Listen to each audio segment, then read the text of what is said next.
Hello అండి, అందరికీ నమస్తే. అందరూ ఎలా ఉన్నారు? అందరూ ఆరోగ్యంగా, క్షేమంగా, సంతోషంగా ఉండాలి అని మనస్ఫూర్తిగా మనందరి తరపున అమ్మవారిని వేడుకుంటున్నానండి.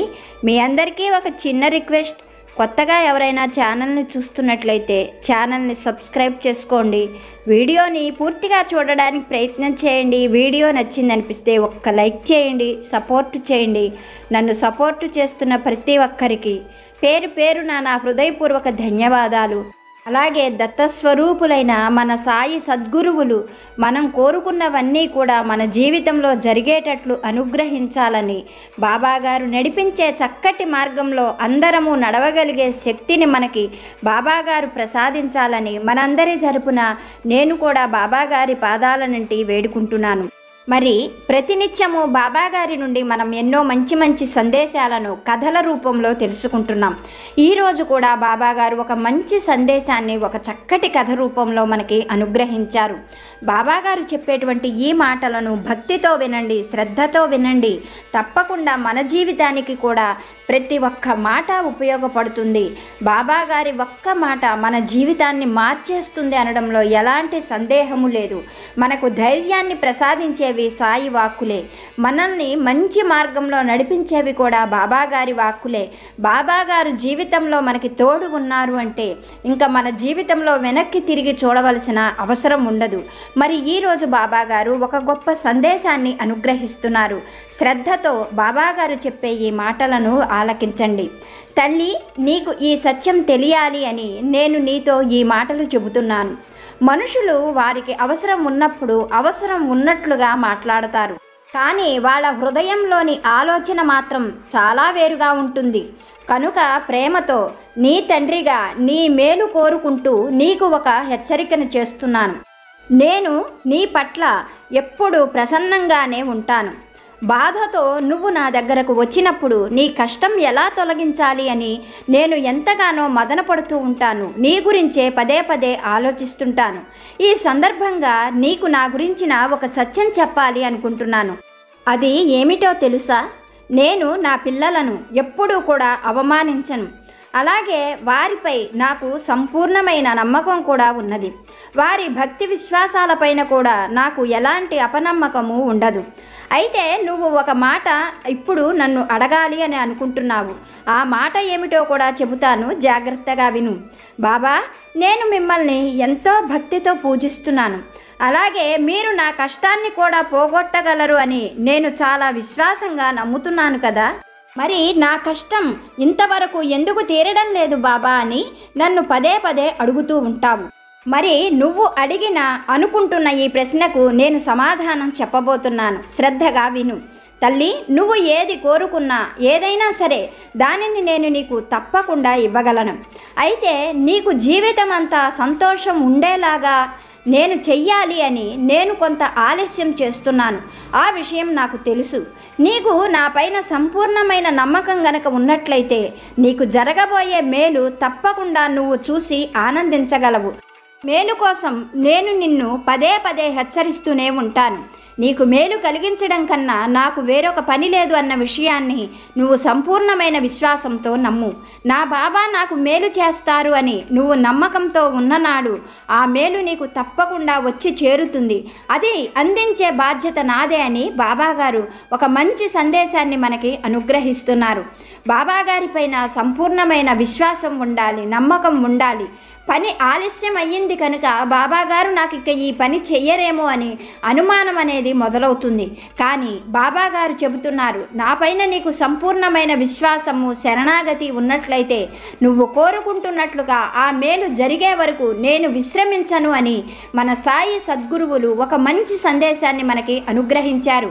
బాబాగారు చెప్పినటువంటి ఈ మాటలలోని పరమసత్యాన్ని బాబాగారి అనుగ్రహంతో ఒక చిన్న కథ రూపంలో తెలుసుకోవడానికి ప్రయత్నం చేద్దాము. పూర్వం దేవీపురం అని ఒక గొప్ప గ్రామం ఉండేది. ఆ గ్రామము చాలా పెద్ద గ్రామము. ఆ గ్రామము చుట్టుపక్కల గ్రామాల వారందరూ కూడా నిత్యము ఆ గ్రామం వైపు నుండే రాకపోకలు సాగిస్తూ ఉండేవారు. ఆ గ్రామంలోని గ్రామదేవత ముత్యాలమ్మ తల్లి. ఆ తల్లి అంటే ఆ చుట్టుపక్కల గ్రామాల వారందరికీ కూడా ఎంతో భక్తి శ్రద్ధలు. ఎందుకంటే ఆ తల్లిని సత్యంగల్ల తల్లి అని, అక్కడ మొక్కులు మొక్కుకున్న వారికి తీరని కోరిక అంటూ ఏదీ ఉండదు అని చుట్టుపక్కల గ్రామాలలో వారందరూ కూడా ఆ తల్లిని గురించి కథలు కథలుగా చెప్పుకునేవారు. అలా ఆ గ్రామ దేవతకు ఆ గ్రామంలోని వారే కాకుండా ఆ చుట్టుప్రక్కల గ్రామాలలో ఉండేటువంటి వారందరూ కూడా వచ్చి అమ్మవారికి మొక్కులు చెల్లించుకునేవారు.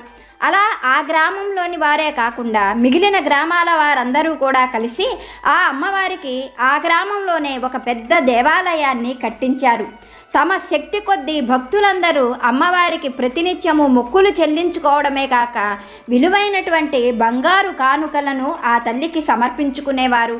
ఆ చుట్టుపక్కల గ్రామాలలో ఉన్నటువంటి ఎంతోమంది భూస్వాములు, జమీందారులు ఆ తల్లికి మాన్యాలను ఇచ్చేవారు, విలువైన కానుకలను కూడా అర్పించేవారు. అలా ఆ దేవాలయానికి వందల ఎకరాల భూములు, బంగారము, ఇలా ఎంతో విలువైన కానుకలతో దేవాలయం ఎప్పుడూ కళకళలాడుతూ ఉండేది. తల్లి అనుగ్రహంతో ఆ చుట్టుపక్కల గ్రామాలన్నీ కూడా ఎప్పుడూ సస్యశ్యామలంగా, అనారోగ్య సమస్యలు లేకుండా ఆనందంగా ఉండేవి. ఇలా ఉంటూ ఉండగా ఒకనాటి సాయంకాలం వేళ దేవాలయంలో దీపాలు వెలిగించిన తరువాత అమ్మవారు గుళ్ళో నుండి బయటకు వచ్చింది. గుడి ఆవరణలోనే అతి పురాతనమైనది, బాగా శక్తివంతమైనది ఒక గొప్ప వేప చెట్టు ఉండేది. నిత్యము భక్తులు భక్తి శ్రద్ధలతో ఆ వేప చెట్టును కూడా అమ్మవారితో సమానంగా పూజించేవారు. అలా సాయంకాలం వేళ గుడి బయటకు వచ్చినటువంటి అమ్మవారు ఆ వేప చెట్టు పైన ఆసీనురాలైనది. ఇలా ఉండగా ఆ గ్రామదేవత గుడికి కూతవేటు దూరంలో ఒక పాడుపడిన కోట లాంటిది ఉండేది. ఆ కోట పక్కనే ఒక చింత చెట్టు మీద ఎప్పటి నుంచో ఒక భూతం నివాసం ఉండేది. ఆ భూతం ఎవ్వరినీ ఇబ్బంది పెట్టేది కాదు, ఎవరిని భయపెట్టేది కాదు, ఎవరిని పట్టి పీడించేది కాదు, జనాలకు ఎలాంటి హాని కూడా చేసేది కాదు ఆ భూతం. అందువల్ల అమ్మవారికి దానిపైన కూడా ఒకంత ఆదరణ ఉండేది. కనుక దేవత ఎప్పుడైనా గుళ్ళో నుండి బయటికి వచ్చినప్పుడు తరచూ అమ్మవారు ఆ భూతంతో కూడా మాటలు మాట్లాడేది. భూతం అమ్మవారితో లోకంలోని విషయాల గురించి ముచ్చటిస్తూ ఉండేది. అలాగే ఆ సాయంకాలం వేళ కూడా దీపాలు పెట్టిన తరువాత అమ్మవారు గుళ్ళో నుండి బయటకు వచ్చి వేప చెట్టు పైన కూర్చొని భూతంతో మాటలు కలిపింది. ఆ భూతంతో మాట్లాడుతున్న అమ్మవారు తన భక్తులు తన కోసం విలువైన మాన్యాలనివ్వడం, గొప్ప గొప్ప కానుకలివ్వడం, తన కోసం జాతరలు జరిపించడం, తిరణాలు జరిపించడం, ప్రతినిత్యం పూజాధికాలు జరిపించడం గురించి ఎంతో గొప్పగా సంతోషంగా చెప్పింది అమ్మవారు. చెట్టు పైన కూర్చొని అమ్మవారు చెప్పే మాటలు వింటున్న ఆ భూతం ఒక్క క్షణమాగి, తల్లి నువ్వు ఒట్టి అమాయకురాలివి, మనుషులు పెద్ద మోసగాళ్ళు, వాళ్ళు వాళ్ళనే కాదు వాళ్లకు అవసరం అనుకుంటే దేవతలకు కూడా గౌరవ మర్యాదలను ఆపాదించగలరు. నిన్ను అడ్డం పెట్టుకొని నీ గుడిని కూడా అడ్డం పెట్టుకొని నిత్యము సంపాదించుకుంటూ నీపైన గౌరవ మర్యాదలు ప్రదర్శించే వాళ్ళు ఈ గ్రామంలోనే కాదు చుట్టుపక్కల గ్రామాలలో కూడా ఎంతోమంది ఉన్నారు. అదంతా నిజమైన భక్తి కాదు తల్లి అని చెప్పింది ఆ భూతం. భూతం మాటలకు అమ్మవారికి కోపం కలిగింది. వెంటనే అమ్మవారు భూతంతో, నీకు మనుషులంటే అక్కస్సు, వారిపైన నీకు విరోధం. నేను గీసిన గీతను నా భక్తులు ఎప్పుడూ దాటరు. నేను ఏం చెబితే నా భక్తులు అదే చేస్తారు. కావాలంటే నేను నీకు రుజువు చేస్తాను అంటూ అమ్మవారు దేవాలయం వైపు తిరిగింది. ఆ సమయంలో ఆ గ్రామంలోనే ఉన్నటువంటి భూత వైద్యుడు అమ్మవారి గుడి చుట్టూ ప్రదక్షిణలు చేస్తున్నాడు. ఆ భూత వైద్యుణ్ణి భూతానికి చూపిస్తూ అమ్మవారు, ఇతను నాకు పరమభక్తుడు, ఎప్పటి నుండో నా అనుగ్రహం కోసం నా గుడి చుట్టూ ప్రదక్షిణలు చేస్తున్నాడు, పాపం చాలా బీదవాడు, ఇతన్ని ఈరోజే నేను అనుగ్రహించదలుచుకున్నాను, ఇతని భక్తికి నేను మెచ్చుకుంటున్నాను అన్నది అమ్మవారు సంతోషంగా. అమ్మవారి మాటలు విన్నటువంటి ఆ భూతం కూడా, అవునా తల్లి, ఇతని భక్తిని నేను కూడా పరీక్షిస్తాను, ఇతనికి సహాయం చేసేందుకు నాకు అనుమతిని ఇవ్వు తల్లి అన్నది ఆ భూతం. అటు తరువాత ఆ రోజు రాత్రి అమ్మవారు భూతవైద్యుడి కలలో కనిపించి, నేను నీ భక్తికి మెచ్చుకున్నాను, నేను నిన్ను అనుగ్రహించదలుచుకున్నాను, రేపు పొద్దున్నే నువ్వు ఆలయ ధర్మకర్త దగ్గరకు వచ్చి కలుసుకో, నీకంతా మంచే జరుగుతుంది అని చెప్పి ఆశీర్వదించి అంతర్ధానమైంది. అటు తరువాత అమ్మవారు ఆలయ ధర్మకర్తకు కలలో కనిపించి, రేపు మన ఊరి భూతవైద్యుడు నీ దగ్గరకు వస్తాడు, ఈ ఆలయంలో లెక్కలు చూసే పని ఉన్నది కదా, అది అతనికివ్వు అని చెప్పి అంతర్ధానమైంది. అమ్మవారు చెప్పినట్లుగానే భూతవైద్యుడు తెల్లవారిన తరువాత ఆలయ ధర్మకర్తను కలుసుకొని అమ్మవారు తనకు కలలో కనిపించి చెప్పిన సంగతులన్నీ చెప్పాడు. అతడి మాటలు వింటున్న ఆలయ ధర్మకర్త ఏమీ ఎరగనట్లు, అవునా, అమ్మవారు నీతో అలా చెప్పిందా, అమ్మవారు నాతో ఒక్కరోజు ముందు చెప్పి ఉంటే ఆ పనిని నీకే ఇచ్చేవాడిని, అని ఇప్పుడైతే ఏం చేయగలను, ఆ పని నిన్ననే మరొకరికి ఇచ్చేశాను అని చెప్పాడు ఆలయ ధర్మకర్త. చాలా బాధతో భూతవైద్యుడు తిరిగి వెళ్ళిపోయాడు. ఆ సాయంకాలం ఆలయ ధర్మకర్త దేవాలయానికి వచ్చి అమ్మవారి ముందు సాష్టాంగ నమస్కారం చేసి, తల్లి, రాత్రి నువ్వు కలలో కనిపించి నన్ను ఆజ్ఞాపించావు, తిరిగి నీకు సమాధానం చెబుదాము అనుకునేలోపు నువ్వు అదృశ్యమైపోయావు, మాట ఇచ్చి తప్పడం నీ భక్తులకు న్యాయం కాదు కదా, నన్ను మాట తప్పమంటావా తల్లి, నువ్వు కొద్దిగా ముందుగా చెప్పి ఉన్నా నేను నువ్వు చెప్పిన వాళ్ళకే ఆ ఉద్యోగం ఇచ్చేవాడిని, ఏం చేయమంటావు, నిన్న పొద్దునే తెలిసిన వారికి ఆ ఉద్యోగం ఇచ్చాను తల్లి, నన్ను క్షమించు అంటూ అమ్మవారి పాదాలు పట్టుకొని 1కి 10 సార్లు నమస్కారం చేసుకొని వెనక్కి తిరిగి చూడకుండా వెళ్ళిపోయాడు ఆలయ ధర్మకర్త. అమ్మవారు కూడా మనసులో అనుకున్నది, అవును, ఇతను చెప్పింది నిజమే, నేనే కొద్దిగా ముందుగా ఇతన్ని హెచ్చరించి ఉంటే బాగుండేదేమో అని అనుకున్నది అమ్మవారు. కానీ అసలు విషయం ఏమిటంటే, అమ్మవారి ఆలయంలో వచ్చే ఆదాయాన్ని తన పనుల కోసం వాడుకుంటూ దొంగ లెక్కలు చూపిస్తాడు ఆలయ ధర్మకర్త. అమ్మవారు చెప్పినట్లుగా భూతవైద్యుడికి లెక్కలు చూసే పని అప్పగిస్తే ఇంకా తను అక్రమాలు చేయడం కుదరదు అని అర్థం చేసుకున్న ఆలయ ధర్మకర్త తన మనిషిని ఆ లెక్కలు చూసే పనికి వినియోగించుకున్నాడు. ఈ విషయాన్ని అమ్మవారు గమనించలేదు. కానీ భూతానికి మాత్రం ఈ విషయాలన్నీ బాగా తెలుసు. ఆ రోజు రాత్రి భూతవైద్యుడి కలలో కనిపించి, నువ్వు నాకు పగవాడివి, అయినా సరే నేను నీకు మేలు చేయాలని వచ్చాను, నేను మన ఊరి గ్రామాధికారి కూతురిని పట్టుకుంటాను, నువ్వు తప్ప ఏ మంత్రగాడికి కూడా నేను లొంగను, నువ్వు వచ్చి మంత్రాలు చదివినప్పుడు మాత్రమే నేను ఆ అమ్మాయిని విడిచిపెడతాను, నువ్వు ఇలా చెయ్యడం వల్ల నీకు ఊళ్ళో మంచి పేరు ప్రతిష్టలు వస్తాయి, ప్రజలలో ఆదరణ పెరుగుతుంది, ధనం కూడా వస్తుంది అని చెప్పింది భూతం చెప్పిన ఈ మాట భూతవైద్యుడికి బాగానే నచ్చింది. అన్నట్లుగానే భూతం వెళ్ళిపోయి గ్రామాధికారి కూతుర్ని పట్టుకుంది. ఆ విషయం మర్నాడే భూతవైద్యుడికి తెలిసింది. కానీ తన గొప్పతనాన్ని చూపించుకోవడం కోసం ఒక 3 రోజులు ఆగిన తర్వాత గ్రామాధికారి దగ్గరికి వెళ్ళవచ్చులే అనుకున్నాడు భూతవైద్యుడు.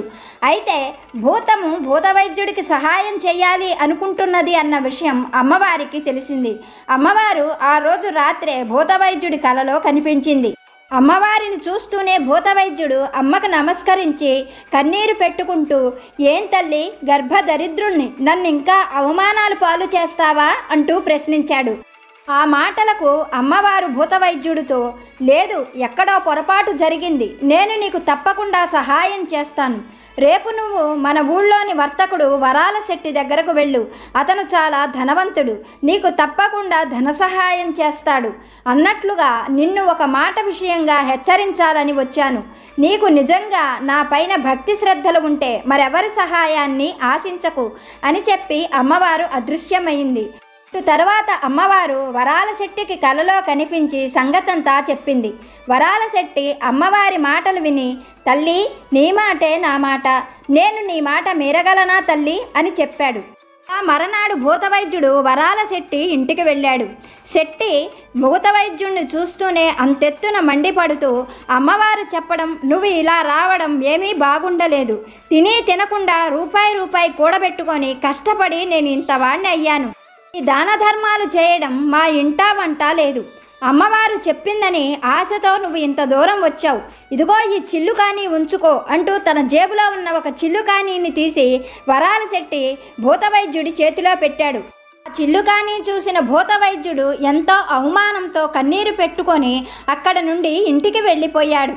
అలా భూతవైద్యుడు వెళ్ళిపోగానే వరాల శెట్టి అప్పటికప్పుడే స్నానం చేసి పెద్ద నామాలు పెట్టుకొని అమ్మవారి గుళ్ళోకి వచ్చి సాష్టాంగ నమస్కారం చేసి, తల్లి, ఏం చెప్పుకోమంటావు, నా బ్రతుకు పూచిక పుల్ల కన్నా హీనమైపోయింది, నేను నా భార్యను పూర్తిగా నమ్మి ఆస్తంతా తన పేరునే పెట్టాను, రాత్రి నువ్వు కలలో కనిపించి నాకు చెప్పిన సంగతంతా నేను తనతో చెప్పగానే నాపైన మహాకాళిలా పడింది. నువ్వు చెప్పిన మాట నెరవేర్చలేకపోయాను. నేను పిరికి భక్తుణ్ణి, నన్ను క్షమించు తల్లి అంటూ అమ్మవారికి పదే పదే నమస్కారం చేసి అక్కడ నుండి వెళ్ళిపోయాడు వరాల శెట్టి.